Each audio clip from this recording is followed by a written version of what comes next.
Ага, он сейчас ящик поднимет, да? Коня подержите там, а?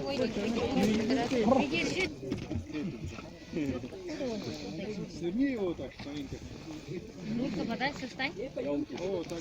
Подальше встань.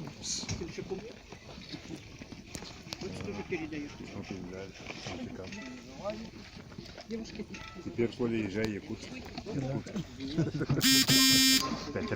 Хотя бы до солянки. Да, Сегодня до солянки, да и...